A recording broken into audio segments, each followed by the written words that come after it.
Dieu est bon. Passer du temps dans la louange, dans l'adoration, c'est bon. Et surtout ensemble. Ensemble. C'est vrai que nous sommes le corps de Jésus-Christ. Jésus est la tête, nous sommes son corps. Et ce matin, j'aimerais parler d'un thème. Un seul homme nouveau en Christ. Un seul homme nouveau. Et on va prendre quelques passages dans la parole de Dieu qui nous en parlent. Éphésiens 2, versets 13 à 18. Là, il nous a dit, mais maintenant, en Jésus-Christ, vous qui étiez jadis éloignés, vous avez été rapprochés par le sang de Christ. Car il est notre paix, lui qui des deux n'en a fait qu'un, et qui a renversé le mur de séparation, l'inimitié, ayant anéanti par sa chair la loi des ordonnances dans ses prescriptions, afin de créer en lui-même avec les deux un seul homme nouveau, en établissant la paix et de les réconcilier l'un et l'autre en un seul corps avec Dieu par la croix, en détruisant par elle l'inimitié. Il est venu annoncer la paix à vous qui étiez loin et la paix à ceux qui étaient près. Car par lui, nous avons les uns et les autres accès auprès du Père, dans un même esprit. Voilà, le sacrifice de Jésus nous a rapprochés vraiment l'un et l'autre, les juifs et les non-juifs, les païens, pour former un seul corps. Et ça, c'est l'homme nouveau en Jésus-Christ. Et c'est bon d'être unis, c'est bon de réaliser que Dieu veut sauver tout le monde.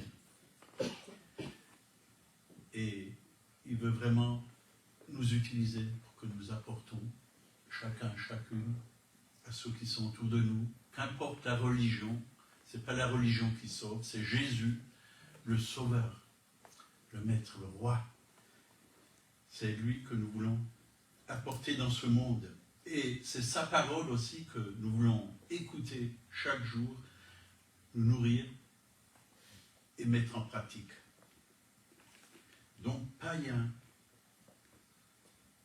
et les Juifs, unis ensemble avec Dieu par la croix de Christ. Un seul homme nouveau. Donc, si nous voulons comprendre ce qu'est l'homme nouveau, nous devons d'abord savoir ce qu'est le vieil homme. Donc, tout homme qui vient au monde naît pécheur.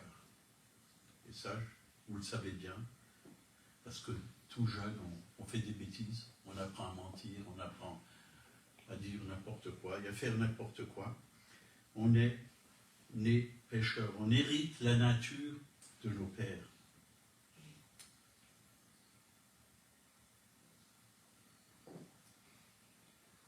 Donc, car on est tous descendants d'Adam, et la descendance a introduit le péché dans le monde, c'est l'homme naturel qui a la vie et la nature de ses parents.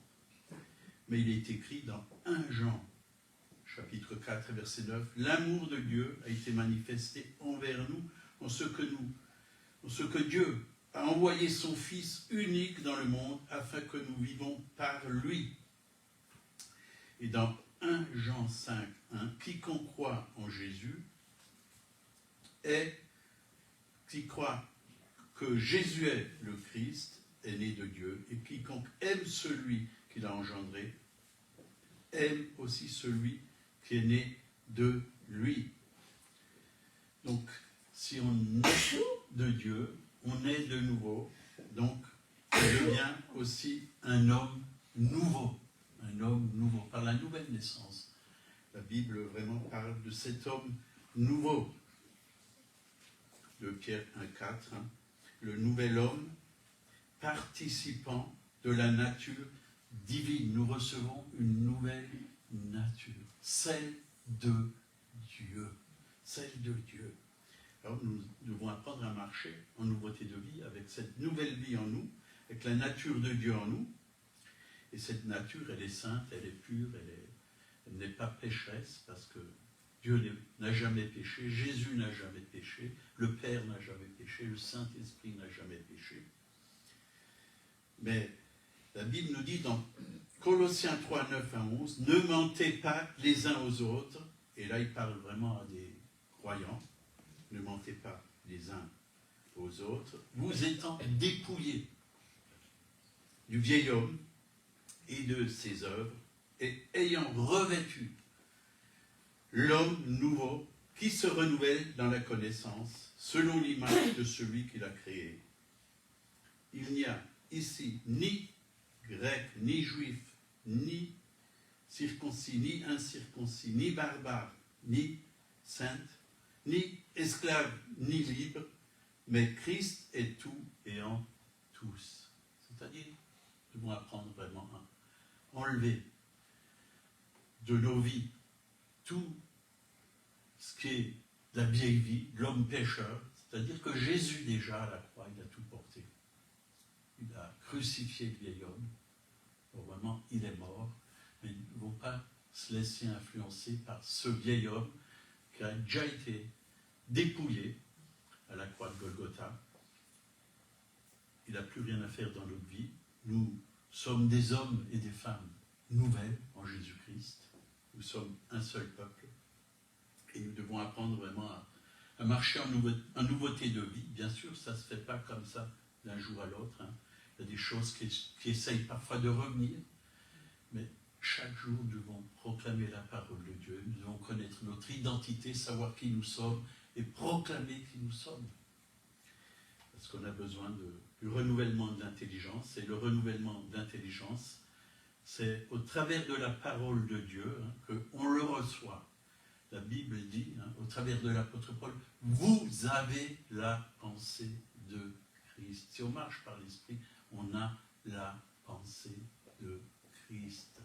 Et la pensée de Christ, c'est d'aimer son prochain comme on s'aime soi-même, et de bénir et d'apporter vraiment la bonne nouvelle à tous ceux qui sont autour de nous. Ça, c'est la pensée de Christ. Galates nous le dit bien, hein, au travers de l'apôtre Paul, chapitre 2, verset 20, « J'ai été », c'est quelque chose qui a été fait, « crucifié avec Christ, et si je vis, ce n'est plus moi qui vis, c'est Christ qui vit en moi. Si je vis maintenant dans la chair, je vis dans la foi au Fils de Dieu qui m'a aimé et qui s'est livré lui-même pour moi. » Donc Paul dit, « J'ai été crucifié avec Christ. » Il parle du vieil homme.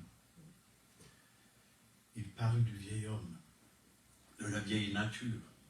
Dieu n'améliore pas ce qui est ancien. Il le place dans la mort avec Christ. Et ça me fait penser quelque chose, quoi.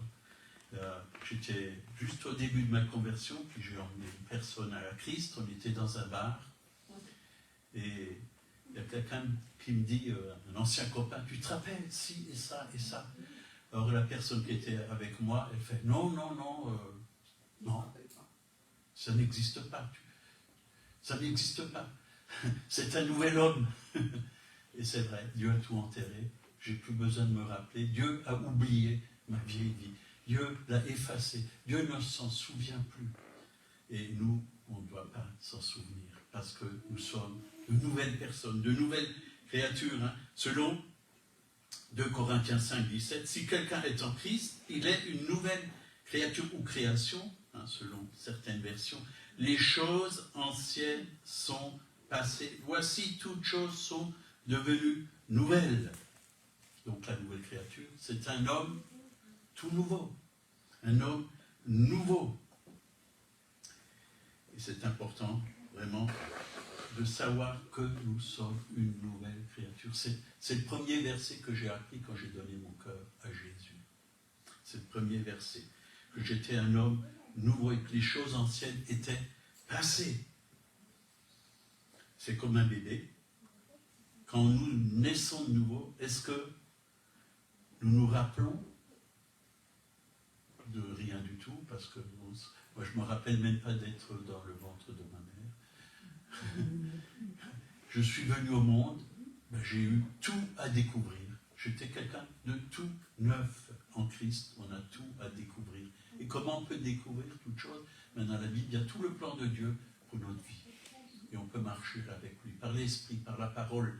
On peut marcher en nouveauté de vie.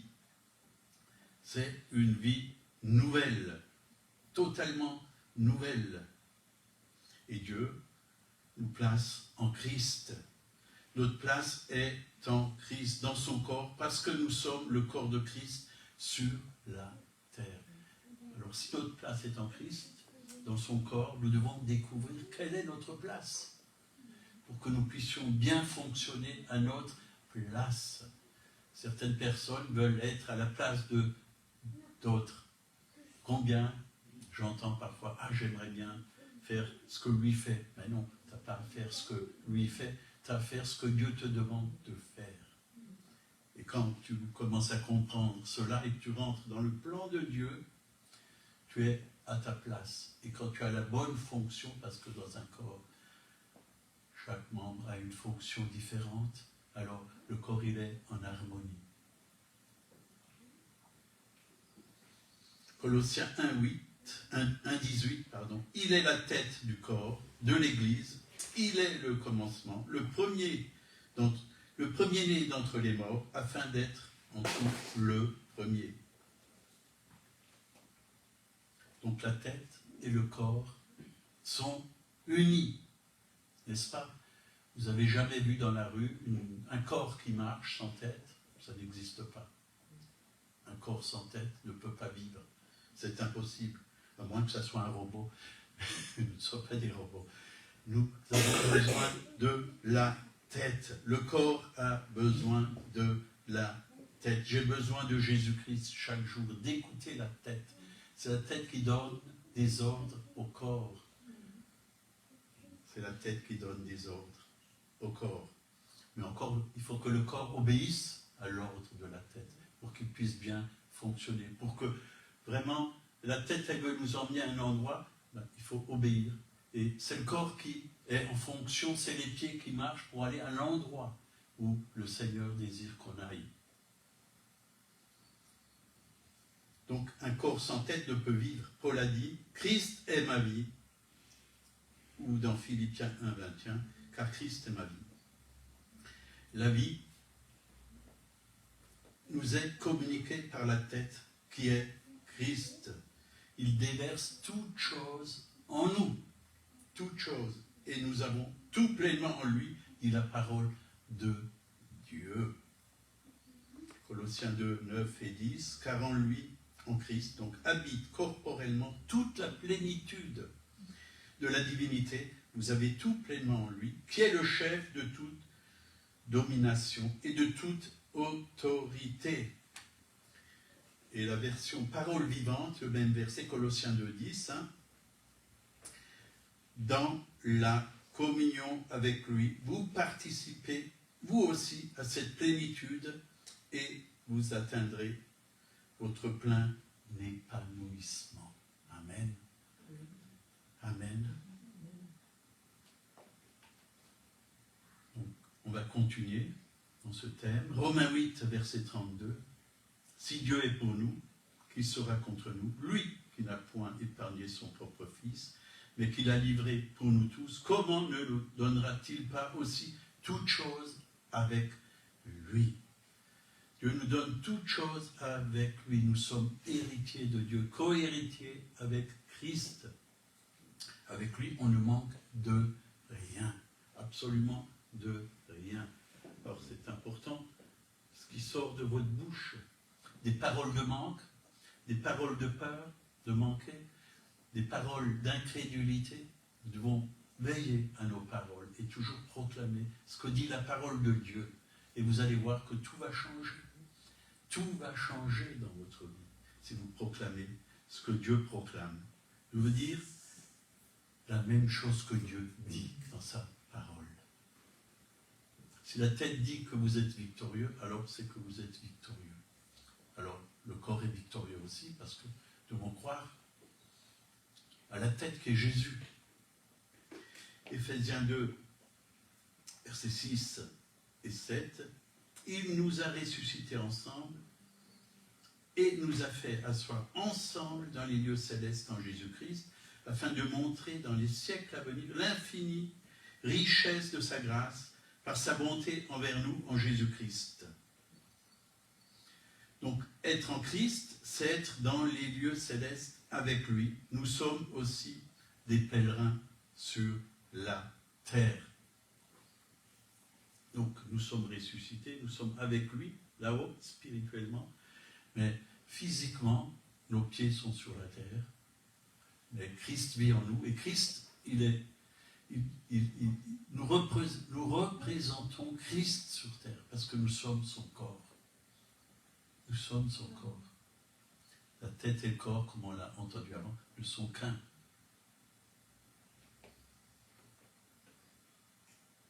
Donc Christ est sur terre au travers de son corps qui est l'Église. Donc sur terre, nous sommes ses pieds, ses mains, son cœur, ses yeux, ses représentants, donc ambassadeurs. Des ambassadeurs. Ça c'est dans 2 Corinthiens 5, 20. Nous faisons donc les fonctions d'ambassadeurs pour Christ, comme si Dieu exhortait par nous. Nous vous en supplions au nom de Christ, soyez réconciliés avec Dieu. Donc, le rôle d'un ambassadeur, c'est de représenter le pays d'où il vient. Et un ambassadeur ne s'inquiète pas de ce qu'il va manger, parce que celui qui l'envoie pourvoit, le pays qui l'envoie pourvoit. Il est protégé, tout lui est payé, tout est pourvu. Alors, nous avons un Dieu qui pourvoit à tous nos besoins. Et on peut prendre Matthieu 6, versets 31 à 33. Ne vous inquiétez donc point et ne dites pas que mangerons-nous, que boirons-nous, de quoi serons-nous vêtus, car toutes ces choses, ce sont les païens qui les recherchent. Votre Père Céleste sait que vous en avez besoin. Votre Père Céleste sait. Il sait ce dont nous avons besoin. Et il pourvoit à tous nos besoins selon sa richesse avec gloire en Jésus. Il sait. Cherchez premièrement le royaume et la justice de Dieu, et toutes ces choses vous seront données par-dessus. Tout nous est donné par-dessus. Amen. Amen. C'est des amen timides. Amen. Amen. Ben voilà. Dieu veut entendre ce qu'il y a dans votre cœur. Les ambassadeurs des pays de ce monde nous démontrent chaque jour ce que Jésus dit. Ici, c'est réel et réel. Un ambassadeur qui va dans un pays où il est envoyé, il n'a pas à s'inquiéter de quoi que ce soit. Car son pays assure sa sécurité, sa protection, et il jouit d'une immunité diplomatique. Tous ses besoins logistiques, matériels, financiers sont assurés à 100% par le pays qu'il a envoyé. Donc, Dieu est derrière nous et il nous regarde partout où on va. Et à chaque instant, il pourvoit. Il pourvoit pour tout, que ce soit pour la santé, il pourvoit pour les pensées que tu as, il pourvoit pour les paroles que tu dois donner, il pourvoit pour tout, il te donne la sagesse, il te donne l'intelligence, il te donne tout. Il te donne tout. Quand Dieu appelle ses ambassadeurs, nous n'avons rien à craindre, nous n'avons pas besoin de nous inquiéter pour quoi que ce soit dans ce monde. Dieu ouvre son trésor du ciel sur ses ambassadeurs. Il y a vraiment une pluie de bénédiction qui vient pour chacun et chacune, si on est connecté à la tête. Et nous sommes là pour représenter Jésus-Christ, le royaume de Dieu. C'est un bon royaume. C'est un pays où coule le lait et le miel. Il y a tout dans le royaume. C'est une autre atmosphère qu'il y a sur la terre. Jésus nous a libérés du royaume des ténèbres et nous a transportés dans le royaume du Fils de son amour. Quand on réalise vraiment ce qu'est le royaume de Dieu, on ne peut que vivre dans la paix, dans la joie, dans l'amour, dans la bonté de Dieu, rayonner, parce que Dieu rayonne, et nous sommes créés à son image, à sa ressemblance. Et ici-bas, l'Église est appelée à représenter Christ, à refléter Christ, à rayonner comme Christ, à faire les mêmes miracles que Christ a fait. Même Jésus l'a dit, vous ferez des choses encore plus grandes que moi, parce que je m'en vais au Père. Et qu'est-ce qu'il a fait? Il nous a envoyé le Saint-Esprit. Le Saint-Esprit.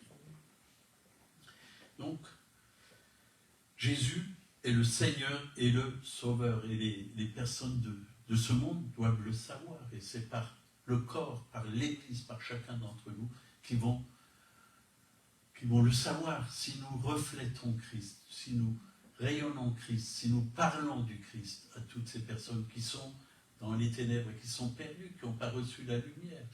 Nous sommes appelés à être la lumière du monde, la saveur de Dieu, le sel de la terre. Il y a tellement de gens aujourd'hui qui n'ont plus de goût à la vie, ils n'ont plus la saveur pour vivre, ils se suicident. Tellement de gens qui sont dans la haine parce qu'ils n'ont pas l'amour de Dieu. Encore à Mulhouse, qu'est-ce qui est arrivé hier, hein?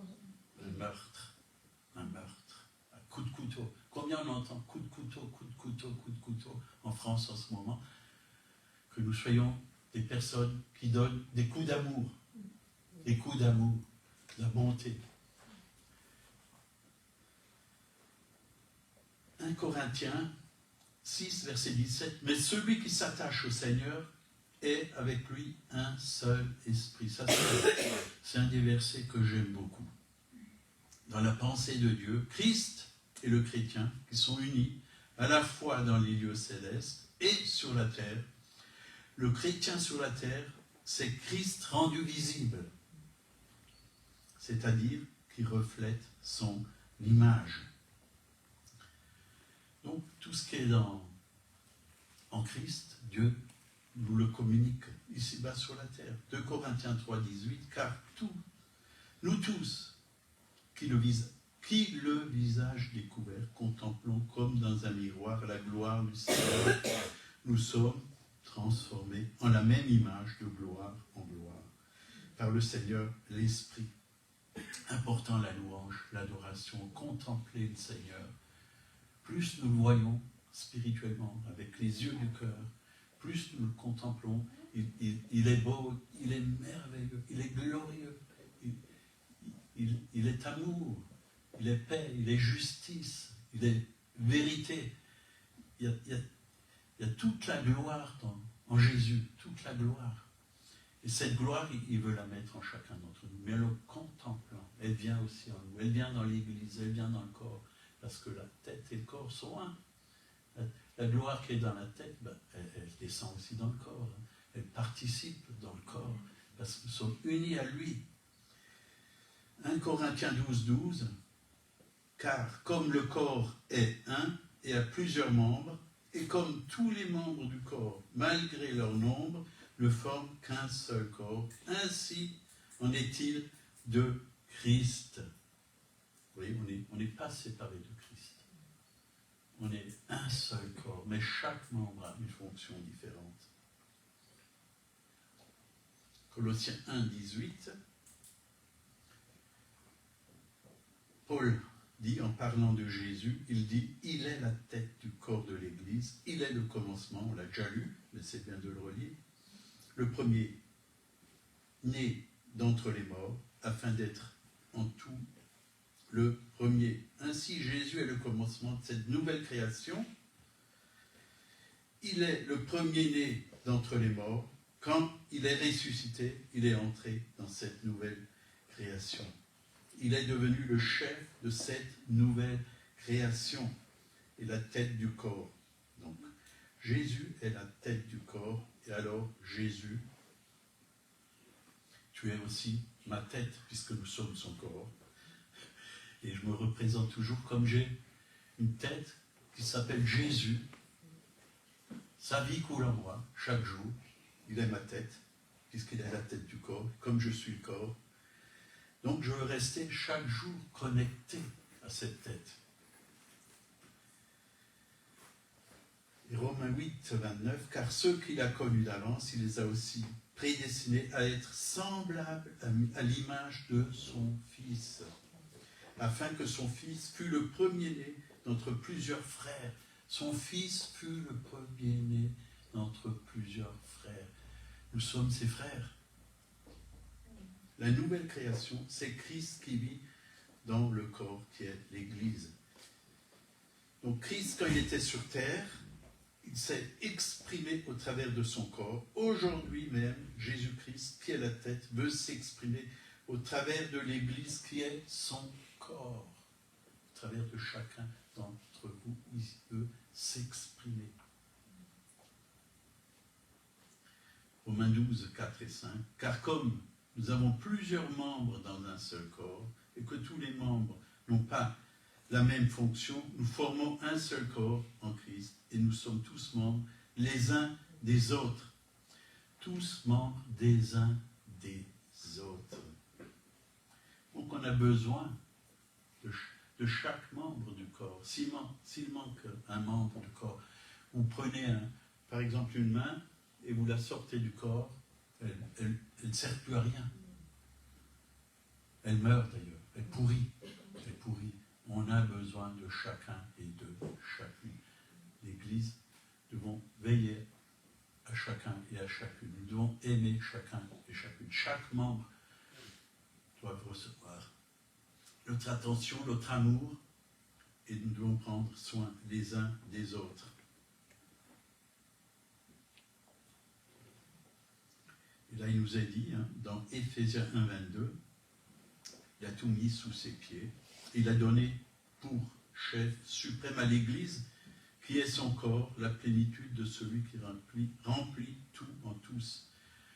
Dieu remplit chacun et chacune de sa présence, de sa sagesse, de sa gloire, de sa bénédiction.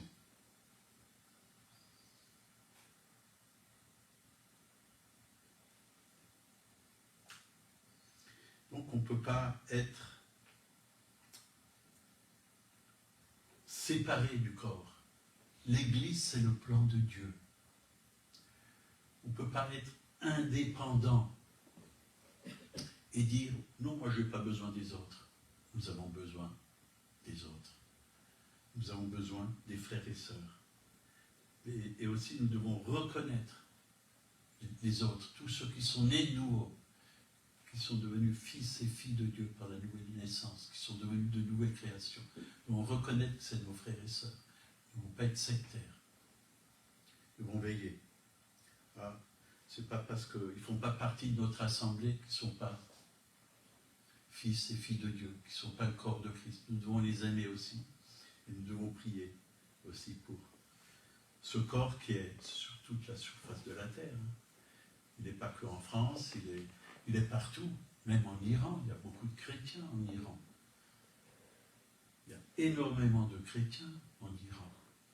C'est des petites cellules, parfois de 10, 12 personnes. Ils sont cachés, ils sont persécutés. Mais il y a un réveil en Iran. Il y a un réveil. En Algérie, il se passe beaucoup de choses aussi. Il y a vraiment un peuple que Dieu est en train de lever. Cachés. Pas tous, mais certains sont cachés. Et ainsi de suite dans beaucoup de pays du monde. Et nous devons surtout prier pour les chrétiens qui sont persécutés, parce que nous faisons partie du même corps. Et ils souffrent. Ils ont besoin de nos prières. Ils ont besoin de notre soutien. Donc nous ne pouvons pas être indépendants. Nous sommes dépendants du corps. Nous avons besoin des autres.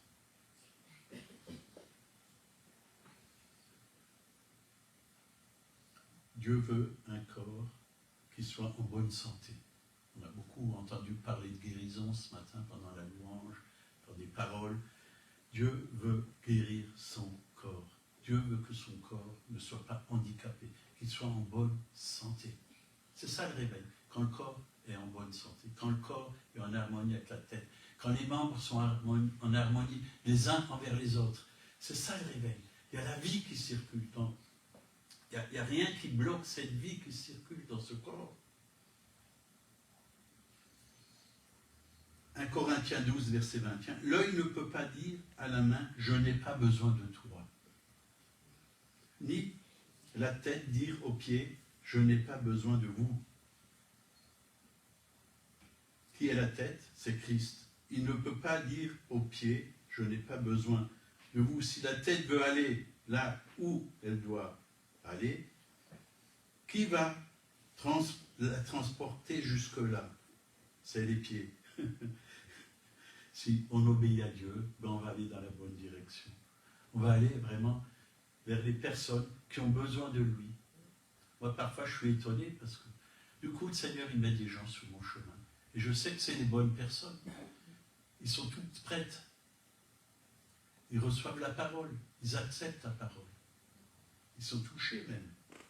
On leur demande s'ils veulent qu'on prie pour elles. Elles disent oui. Elles sont prêtes. La moisson est grande. Il y a peu d'ouvriers. Dieu cherche des ouvriers qui aillent dans la moisson.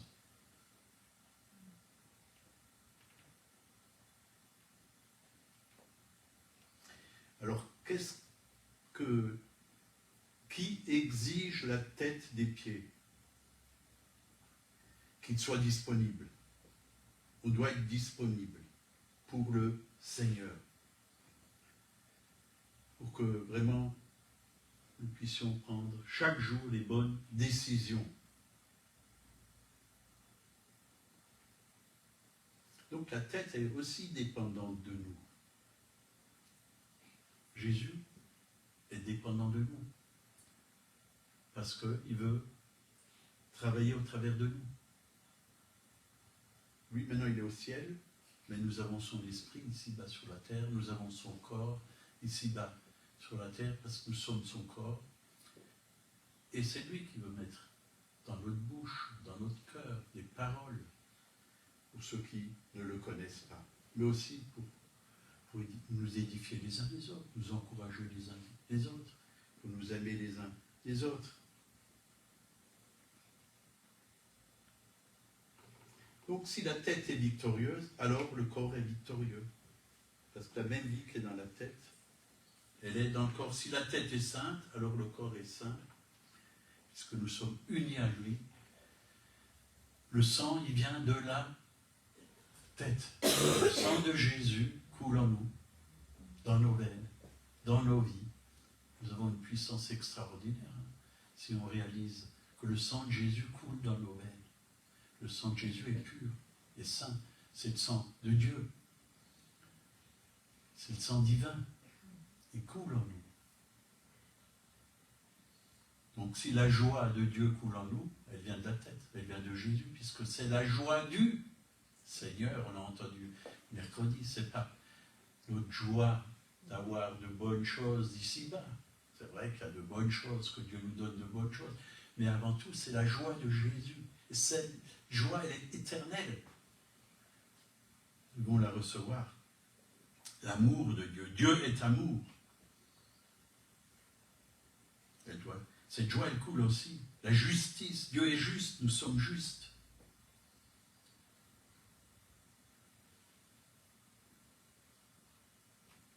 Alors on va prendre Acte 9, 4 et 5. Là, ça nous parle de Saul. Saul. Après, c'est devenu Paul. Il y a eu juste eu un P devant. Saul, pourquoi me persécutes-tu? Il répondit, qui es-tu, Seigneur? Et le Seigneur lui dit, je suis Jésus que tu persécutes. Paul persécutait les croyants en Jésus-Christ, les membres de son corps. Jésus a dit, Paul, pourquoi me persécutes-tu? Il n'a pas dit, pourquoi persécutes-tu les croyants ou mon peuple? Non, il a dit, pourquoi me persécutes-tu? Quand il s'en prenait au corps de Christ, il s'en prenait à la tête. Quand on persécute le corps, on persécute Christ, puisque quand on fait du mal à un frère ou une sœur, on fait du mal à Christ, parce que nous sommes son corps. Alors veillons les uns sur les autres, ce qu'on fait à notre frère ou à notre sœur. Quand on fait du bien à notre frère et à notre sœur, c'est au Seigneur qu'on le fait. C'est au Seigneur. Et il y a même des paroles qui le disent dans la Bible. Éphésiens 5, 30 à 33. Car jamais personne n'a haï sa propre chair, mais il la nourrit et en prend soin, comme Christ le fait pour l'Église, parce que nous sommes membres de son corps. C'est pourquoi l'homme quittera son père et sa mère et s'attachera à sa femme, et les deux deviendront une seule chair. Ce mystère est grand, je dis cela par rapport à Christ et à l'Église. C'est quoi Rome? Rome, c'était quoi? Éphésiens 5, 30 à 33. Du reste que chacun de vous aime sa femme comme lui-même et que chaque femme respecte son mari. Amen. Amen. Amen. On va bientôt finir.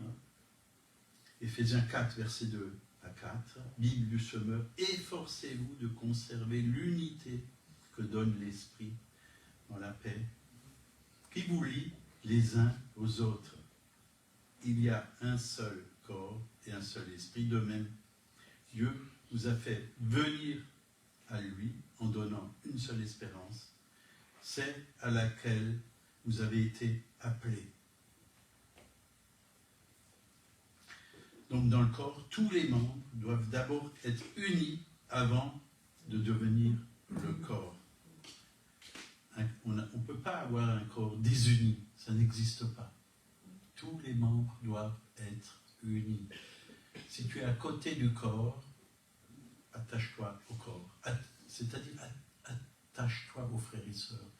Attache-toi dans une assemblée ou dans un groupe. Ne reste pas seul.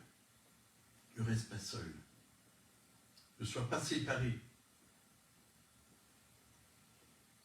Parce que si tu es séparé, tu vas être affaibli. Tu ne pourras pas avoir toute cette vie qui est dans le corps, toute la bénédiction que Dieu donne à son Église. Donc nous avons aussi une fonction différente. L'ouïe est pour écouter, l'œil pour voir, et l'oreille est pour écouter, excusez-moi, l'œil pour voir, la bouche pour parler. Ensemble, nous sommes là pour nous encourager, pour nous édifier, afin d'être renouvelés les uns par les autres.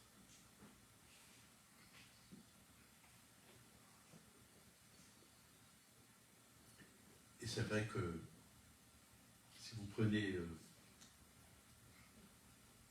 Moïse dans l'Ancien Testament, et ça parle aussi pour nous aujourd'hui, Moïse qui était sur la montagne, il était fatigué, ils l'ont mis assis sur une pierre, il était là, quand il levait les mains, le peuple d'Israël était plus fort, et quand il les baissait, c'est l'autre peuple qui était contre Israël, qui était vainqueur. Alors, il avait besoin d'Aaron et d'Hur, mais en bas dans la plaine, il y avait qui? Josué avec l'épée. Et on a besoin les uns des autres, de prier les uns pour les autres, nous encourager les uns les autres à gagner des batailles ensemble, ensemble. Parce que c'est là où est la force, dans tout le corps est la force. Et dans Deutéronome 32, verset 30, comment un seul en poursuive-t-il 1000 et deux en mettrait 10 000 en fuite? Voyez, ensemble, la force, elle est augmentée, multipliée. Amen. Amen. Amen. Seigneur, merci pour ta parole. Merci parce que tu graves ta parole dans nos cœurs, Seigneur, et tu nous apprends à rester en toi, ensemble, à être unis, à être victorieux en toi, Seigneur. Tu nous as placés en Christ et nous voulons rester dans le corps de Christ. Merci pour ta bénédiction, merci pour ta grâce. Merci pour mes frères et sœurs, que chacun puisse trouver sa place pour ta gloire et pour ton honneur. et avoir la bonne fonction, Seigneur. Pourquoi tu les as appelés, Seigneur. Au nom de Jésus. Amen. Amen. Que Dieu vous bénisse. Amen. Il y a un code donc pour ceux qui ont